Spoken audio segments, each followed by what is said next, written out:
All right, let's grade Saturday night main event from this past Saturday. You feel me? It's John Cena's final match. You feel me? And I'm doing no cuss, one take phenom. I'm gonna get straight into it. All right, boom. First match of the night, Cody Rhodes versus Femi. I'm not gonna lie, I missed a little bit of the match because my internet was tweaking and I was distracted, whatever.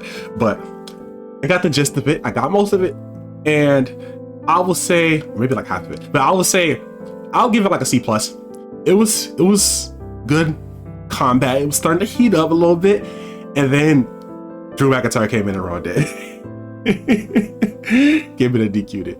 And I'm not gonna lie, I hate Triple H doing all this extra stuff with every single post-game interview, post-match interview. He's like, oh, I do what I want, I do what's best for business. Like, bro, of course, now to you, nobody can have a clean finish ever. There's has to be 800-year storylines that all end up in the same freaking match every time. Apparently talking about Cody versus Roman 3. Why? We just had that joke, like why? And then freaking Cody versus Drew again, just for Drew to lose again. He already lost his credibility. So why are we doing that again? And why can't we just have a clean finish? Either you have Cody go over, you have Oba go over, bro. Just do it. Just do it. Just be bold, bro. Can you just make a decision? Because if you really wanted to, just have Oba go over. Oh, but no one can go over the WWE champion. He can never lose it. Just do it. Just do it. If you want to push the next generation, push the next generation. If you want to hold on for a little bit, okay, he can lose and still look nice. Like, I don't understand all this extra stuff, bro. Just do it. Just do it, man. Literally, just do it. Overprotection, man. That's why nobody could tap out. That's why we had people crying and whining over the main event finish. Like that was one of the only good decisions that he's made. But I digress, because people are marks. I digress. I'll give that to the C+. Not because of match quality, well, partially because it was starting to ramp up and then they cut it short. But I digress. Boom. I hope they really capitalize on Oba Femi in the future. I hope he doesn't get done like Bobby Lashley or done like freaking. Ooh, Bobby Lashley is actually probably one of the better case scenarios compared to like, I don't know, Kofi Kingston after he won the belt, or like even the New Day in general are like one of the better case scenarios. And even look at Xavier Woods, how they did him. Whatever. I digress. Bayley versus Ruca. In my opinion, the best match of the night. Bell to bell, I'm giving that A-. A-. It accomplished exactly what it set out to do. Ruca looked like a star in the making. She looked good, man. She looked good, man. She was hooping. I said, hold on. I've never seen you move like this. Now, I'm not gonna lie, I haven't watched that many Ruca matches. I think I only watched that one tag team match. It was like a triple threat or something like that. So I wasn't that familiar with Ruca's game. I see her finisher before, but like seeing it in this stage, bro, and seeing how they set it up, bro, beautiful. That's why the difference between the professional pro wrestler, you feel me, and athletes is the in-between spots in between the moves, bro. Setting herself up in that corner, you feel me, for that finisher. And Bayley, of course, class competitor, always putting in work, always a quality match when Bayley's out there. Technical wizard, or technically proficient, strong-bodied. You feel me? She got muscle. Like Bayley's that girl. You feel me? Bayley that girl. So, bro, that dive, Ruca's dive was so oof. That shit was immaculate. As a former high jumper, boy, that dive was immaculate. Boy, the arc over the rope, boy, and she was doing a lot of unnecessary flips, and it was very entertaining. I love her moveset. That cartwheel off the top rope DDT, boy, that just ooh. Nah, that match was tough, bro. And then the Rose plant finished, but she over rotated. I love that spot. Like, bro, it was just a great match. It accomplished everything it set out to do. I hope they can wrestle for longer next time, but this is how you package everything in a shorter match. And the recovery from the botch, which shows you the professionalism between Bayley and Ruca. To be honest, that was a great recovery from that. So they didn't drag down the match a lot. So I'll give that like an A-. I'll only give it an A- because of the botch, but A-.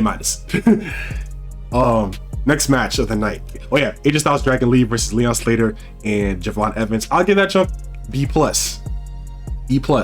Very good match outside of the very noticeable botch, which kind of I feel like sped up the finish. Now Leon Slater rolling up AJ after he stepped on the top rope. That was class. That was class.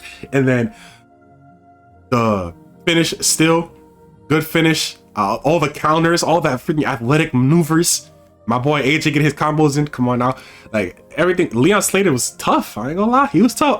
I only saw his finisher beforehand, so I wasn't that familiar with his game in terms of his in-ring move to move. You know what I'm saying? But he's tough. Dragon Lee, of course, you know Dragon Lee's body. And Javon Evans, he was bouncy. Boy, he was moving. So yeah, I mean, I'll give that like a B+. That was pretty good. Pretty good. I hope they can run it back at some point because, you know what I'm saying? They could really even go even harder, especially for an even longer period of time. And yeah, also, this is a very, very small nitpick, but I feel like the Swanton 450 in this match, it wasn't as exaggerated like the Swanton part. Like he was kind of fast with it. Now again, this is kind of just a very, very, very niche, like I'm telling you, like this is like I've seen him do it like before, and it was like normally he goes, you know what I'm saying, he goes but this one he was kind of like you feel me? Like if you watch the match and you watch him do it on a different case, you'll see what I'm talking about. But it was still, of course, it was amazing. Like it's like I'm not a pro wrestler, I can't do that. So class to him. So that's why I just feel like he has even higher heights. Like yeah, as good as this match was, and as professional as he's shown, like he could go even higher, bro. So that's what I'm saying. But yeah, great things in the present and the future for Leon Slater, Javon Evans, Dragon Lee. My GOAT was gonna retire soon. No! Even up, okay, next segment, the Miz segment with Joendre and R-Truth. I'll give that just a B+. Enjoyable segment. It didn't take away from the PLE a lot. I liked that they showcased Joe Hendry again, showcasing the present, because Joe Hendry he not no young buck no more. You feel me? He been around the block. You know what I'm saying? I really want to see him in that WCPW, but it accomplished everything it was supposed to. You know what I'm saying? He had a cool little segment between him, R-Truth, and the Miz cutting his promo. You know how the Miz do. Respect on the Miz, like he not a hooper. That Miz match versus the LA Knight, he was hooping, bro. I'm not gonna lie. Like he was low-key hooping for no reason. People be talking about Miz really added to his bag. Y'all need to stop underrating the Miz. Miz added to his bag. But yeah, I'll give it a B+. Pretty good segment. Yeah. Final match of the night. John Cena versus Gunther. My dog. I'll give that junk. First of all, I think we didn't really get enough, in my opinion. We didn't get enough brutality. Like we didn't get enough.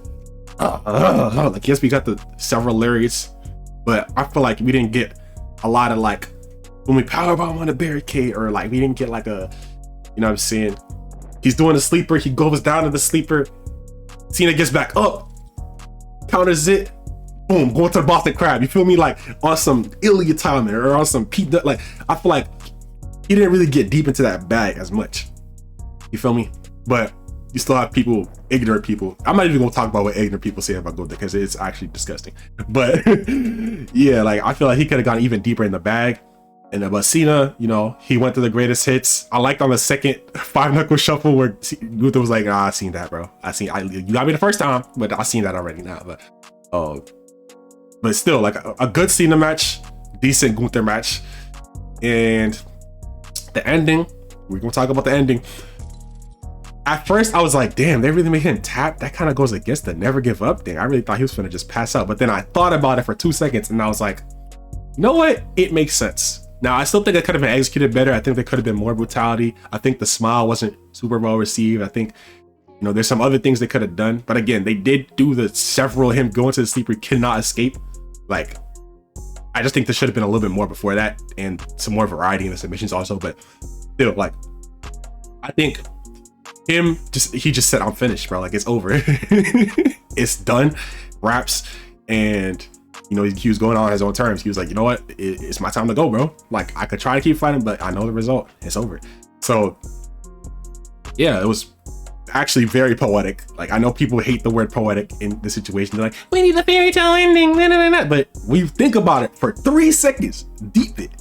And also think about the fact that, like other people mentioned, like Stone Cold versus Brett, Stone Cold passed out. That was about Stone Cold. At the end of the day, that was about Stone Cold. He never showed off his fighting spirit, but when you tap out, that's about Gunther.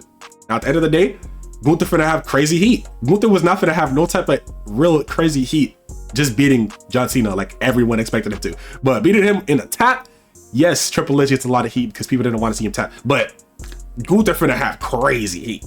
Just saying. Come to Monday, I will be there. I will be there on Monday to hear that heat. Bro, they had to protect him with security guards outside. Come on, bro.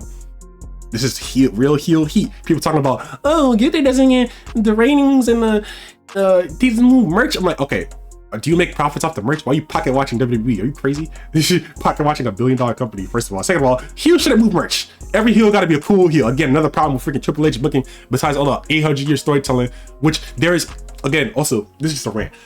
We don't have, every reign doesn't have to be 1 year long.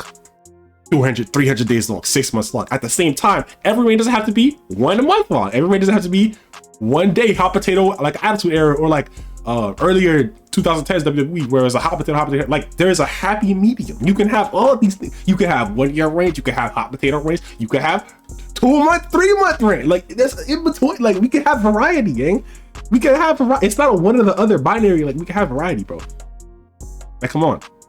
But again, I'm just going on a complete tangent about just Triple H booking in general. But anyway, this is actually a good decision. Now, hopefully they tighten. They're not going to tighten. Probably not going to tighten up at all. But hopefully they tighten up. And Gunther barely lost. Like people were like, "Oh yeah, Gunther shouldn't lose for like 3 years after this." I'm like, he low-key, he barely loses. When you think about it, when you deep it, he has like 2 losses this year, or he has like 3 losses this year, right?